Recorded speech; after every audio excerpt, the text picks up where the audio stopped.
오늘 말씀 읽는 시간인데 우리 친구들 성경책 다 있죠? 신약성경 마가복음 8장 6절 말씀입니다. 신약성경에 막이라고 되어 있죠? 마가복음 8장 6절 말씀. 신약성경 66쪽에 나와 있습니다. 찾았다. 아니 그거를 왜 마가복음 8장 6절 말씀 다 찾았나요? 네. 그럼 한 목소리로 같이 읽을 거예요. 같이 목소리 맞춰서 읽습니다. 시작! 예수께서 무리를 명하여 땅에 앉게 하시고 떡 7개를 가지사 축사하시고 떼어 제자들에게 주어 나누어 주게 하시니 제자들이 무리에게 나누어 주더라. 마가복음 8장 6절 말씀. 아멘. 이제 전도사님 나오셔서 말씀 전해 주실 텐데 우리 친구들 어떤 반이 가장 예쁜 모습으로 듣는지 보겠습니다.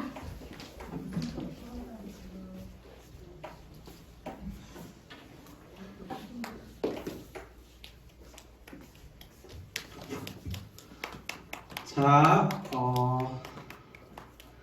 친구들 잘 지냈어요?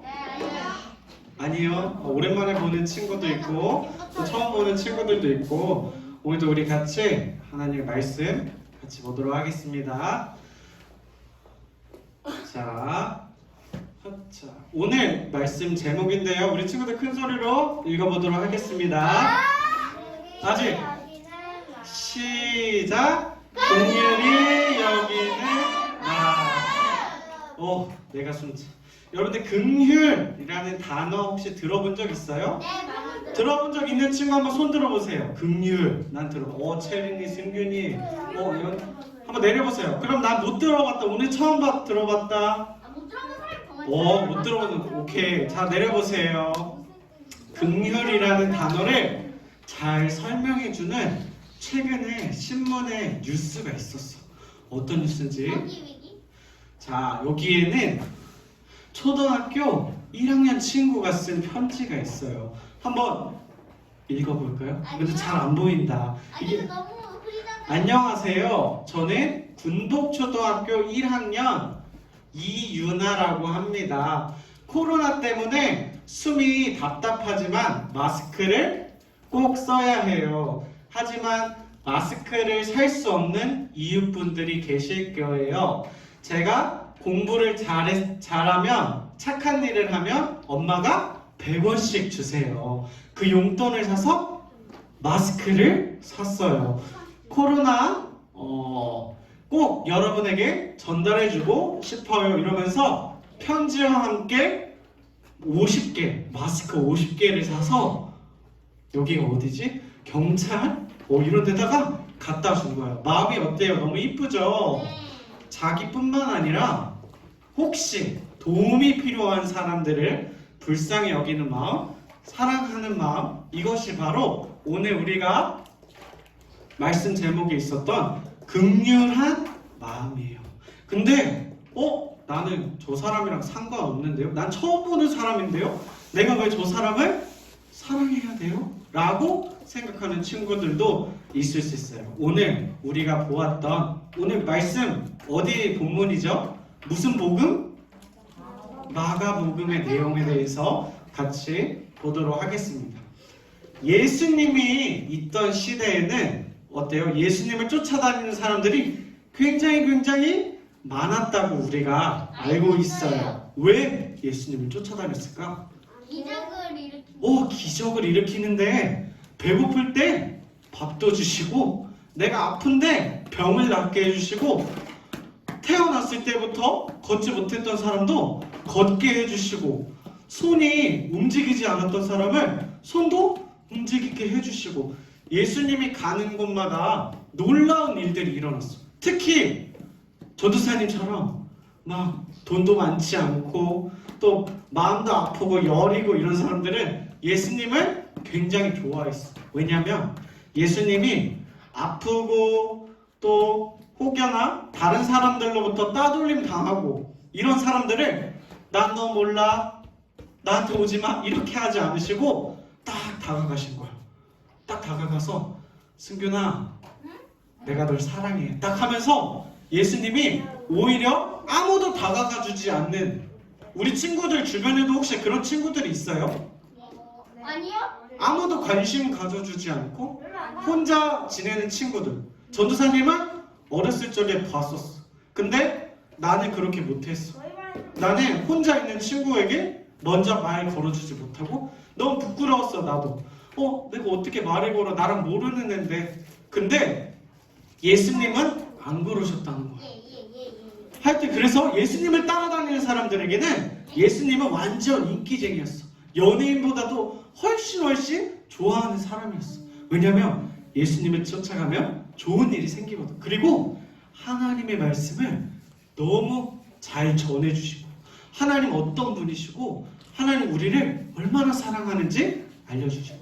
근데 어느 날 예수님의 설교를, 예수님의 말씀을 듣던 사람들이 예수님의 이 말씀이 너무 좋아서 계속 따라다니다가 몇 날 며칠이 지났어. 와, 예수님 말씀을 들으려고 몇 날 며칠 동안 예수님만 쫓아다닌 거야. 근데 남자도 있고 여자도 있고 할아버지 할머니도 있고 애기들도 따라다녔겠지. 근데 수를 세어보니 남자들만 세었는데 4,000명이 있었대. 그럼 여자랑 애기들이랑 할머니 할아버지들이랑 다 세면은 몇 명이나 있었을까? 5,000명? 훨씬 많았겠지. 근데 예수님이 갑자기 걱정이 드셨어. 왜냐면은 이제 이 사람들이 이제는 언젠가는 집으로 돌아가야 되잖아.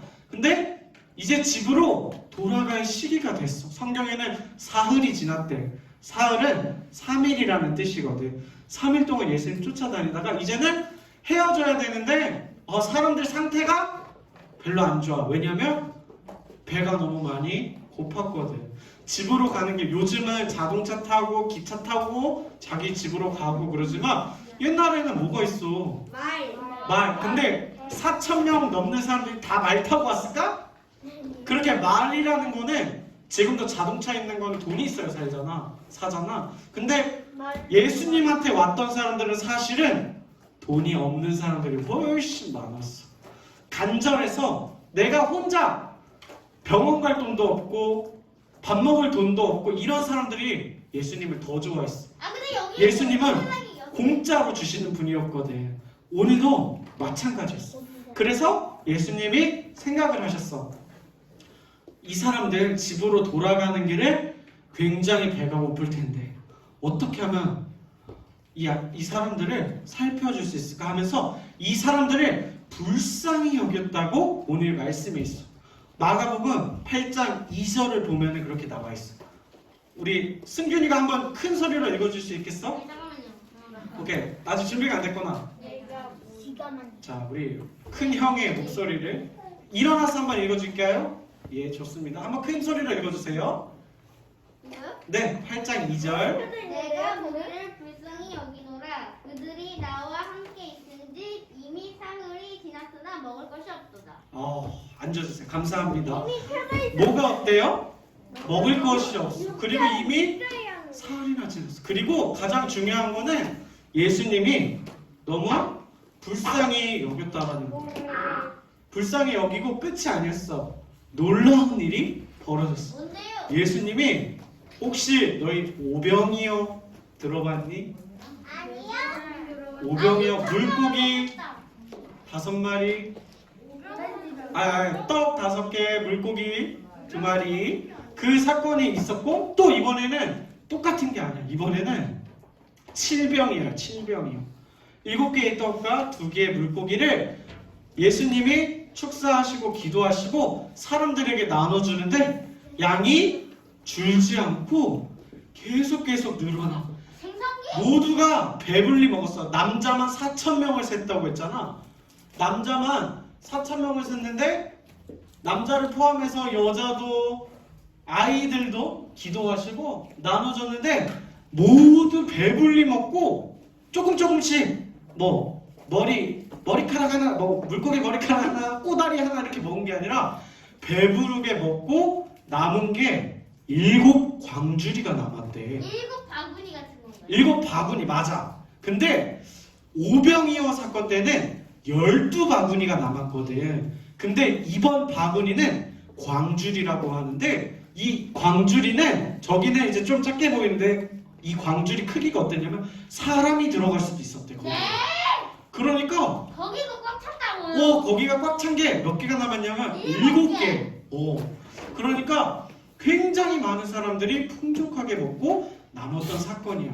단순히 예수님이 막 자신의 능력을 보여주기 위해서가 아니라 어떤 마음이었냐면 이 사람들을 사랑하는 마음에서 시작돼서 불쌍히 여기는 마음이 이들을 먹이시는 일로 나타났던 거야.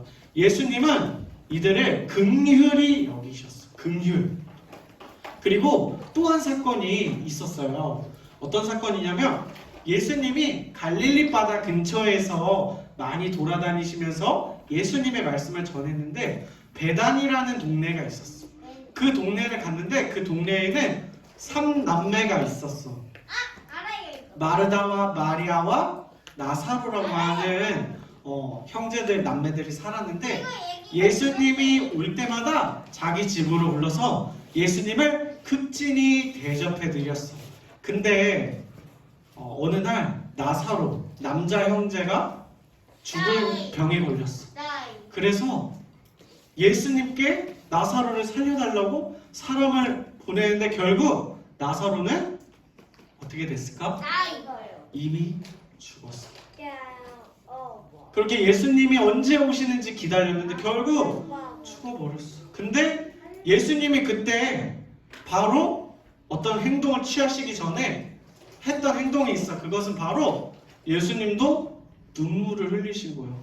여러분 예수님 눈물 흘리실 것 같아요? 안 흘리실 것 같아요? 나도 예전에는 어렸을 적에는 예수님이 눈물 안 흘리실 것 같았어. 딱 이렇게 있으셔서 하나님을 믿어라, 일어나라 하면서 뭔가 로봇 같으실 거라고 생각했단 말이야. 근데 사실 예수님은 우리가 아프면 예수님도 아프셔. 왜냐면 그게 긍휼히 여기는 마음인데 이 긍휼이라는 단어가 원래 어떤 뜻이냐면은 이제 우리 몸을 보세요. 전도사님의 이거는 뭐라고 해요? 우리 몸에? 손. 그럼 이쪽은? 그럼 이쪽은? 맞아. 근데 12지장 하면서 몸 안에도 우리 장기라는 게 있어요. 소화를 시키는 위도 있고 장도 있고 하는데 남자에게는 있고 없고 여자에게만 있는 곳이 있는데 바로 자궁이라고 하는 곳인데 그곳은 아이가 태어나는 거예요. 우리 모두 어머니의 자궁 속에서 태어났어. 야 진짜 아주 훌륭한 박사가 또 있었구만. 어쨌든 근데 왜 이 이야기를 하냐면 긍휼이라는 단어가 원래 뜻은 자궁의 뜻에서 시작됐대. 왜 그럴까 조사를 해봤는데 자궁에서 태어난 딸, 아이, 남자, 여자 엄마가 볼 때 이 애기들 어떨까? 사랑스러울까? 아니면은 누구세요? 누군데 제 뱃속에서 나오셨나요? 이렇게 할까? 아마 너무너무 예쁠 거야. 그치? 리아야, 아빠가 리아를 보면 어떻게 생각하시니? 너무너무 이쁘다고 생각하고 승균이도 마찬가지. 여러분들 모두 마찬가지야. 아빠는 안 그렇게 아니야. 너는 아빠가 아니기 때문에 아빠의 진짜 마음을 잘 모르는 거야. 세상에 자기 자식을 사랑하지 않는 사람 부모님은 없어. 그래서 긍휼히 여긴다라는 말은 정말 아이를 사랑하는 엄마 아빠의 마음 혹은 내 형제를 사랑하는 뗄래야 떨어질 수 없는 사이를 사랑하는 마음을 긍휼히 여긴다라고 하는 거야. 근데 오늘 예수님을 만난 사람들은 사실 예수님을 처음 보거든. 예수님이랑 형제 자매도 아니야. 근데 예수님은 우리를 긍휼히 여기셨어. 왜냐하면 예수님은 그냥 사람이 아니라 하나님의 유일한 독생하신 아들이었거든. 그분은 사람이자 하나님이죠. 그분은 이 땅에 인간의 모습으로 오셨지만 동시에 하나님의 아들이셨어요. 그래서 하나님의 마음으로 우리를 사랑하시고 하나님은 어떤 분이냐면 우리를 만드신 분이죠. 이 세상을 만드시고 저와 여러분을 창조하신 분이야. 내가 만든 아들이라고 생각하고 딸이라고 생각해. 그러니 긍휼히 여기는 마음이 있을 수밖에 없죠. 아니, 근데 오늘 이스라엘 백성에게도 예수님은 딸이고 아들이라는 긍휼히 여기는 마음이 있었던 거예요. 우리 아까 처음에 신문 기사에서 봤던 이 어린 친구가 마스크를 주었던 행동 어때요? 긍휼히 여기는 마음이 맞을 것 같죠? 여러분들도 혹시 이런 긍휼한 마음을 품은 적이 있어요?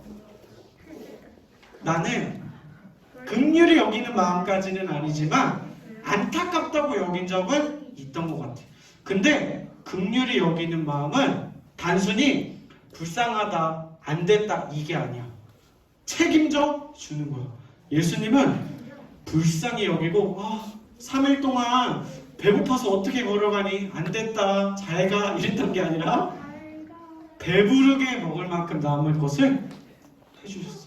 우리 뉴스 기사에 나왔던 이 1학년 친구도 자기가 용돈 받는 100원 작은 용돈이지만 모아서 마스크 50개나 모아서 이웃에게 써줬으면 좋겠어요 라고 자기의 마음을 표현했어요. 여러분들도 저도 충분히 할 수 있어요. 난 돈이 없어요. 난 돈이 적어요. 난 아무것도 못해. 난 아직 어려요. 하지만 어리기 때문에 돈이 없기 때문에 할 수 있는 일도 분명히 있어요. 자, 우리 주변에는 어려운 친구들이 분명히 있어요. 혹은 지금 나와 있는 친구들도 어려운 일들이 있을 거예요. 그때마다 우리 주변에 혹은 내가 이 예수님의 사랑처럼 긍휼히 여기는 마음을 가졌으면 좋겠어요. 자, 몸이 불편한 친구들도 우리는 쉽게 찾을 수 있어. 근데 쉽게 찾을 수 없는 사람들도 있어. 바로 마음이 아픈 친구들. 저 알아요. 저 다른 반에 제 초등학교 다른 반에 휠체어 타고 다니는 봤어요. 마음이 아픈 친구들도 있어. 몸이 아픈 친구들은 내가 도와줄 건 없니? 혹시 도와줘도 되니라고 도와줄 수도 있지만 마음이 아픈 친구는 진심으로 건네주는 따뜻한 말 한마디가 진정한 도움이 될 수 있어. 착한 척 하는 게 아니라 예수님도 나를 사랑하셨잖아. 예수님도 날 긍휼히 여기셨어. 나도 내 주변의 친구들에게 긍휼히 여기는 마음을 전해주고 싶어. 이런 마음이 우리 친구들에게도 있었으면 좋겠어요. 긍휼히 여기는 마음이 어떤 마음이라고요? 사랑에서 시작되는 거예요. 예수님이 저와 여러분을 사랑했던 것처럼 여러분도 예수님과 같이 예수님을 닮아서 우리 주변에 혹은 보이지 않는 혹은 내가 도와줄 수 있는 사람들에게 긍휼히 여기는 마음을 가질 수 있는 우리 윤영구 친구들이 되었으면 좋겠습니다. 기도하겠습니다. 사랑이 많으신 하나님 감사합니다. 오늘 조금 어렵지만 긍휼이라는 말을 배웠습니다. 하나님이 우리를 사랑하듯이 우리도 하나님께 사랑받은 그 사랑을 전해줄 수 있는 우리 유년부 친구들이 되게 하여 주세요. 우린 어리고 할 수 있는 일도 별로 없을 것 같아요. 하지만 뉴스 기사에 나왔던 이 1학년 친구는 100원을 모아서 마스크를 전달했어요. 우리도 할 수 있습니다. 우리에게도 용기를 주시고 무엇보다 긍휼히 여기는 마음을 주셔서 예수님의 사랑을 전하는 우리 친구들 될 수 있도록 하나님 인도하여 주세요. 감사드리며 예수님의 이름으로 기도드립니다. 아멘.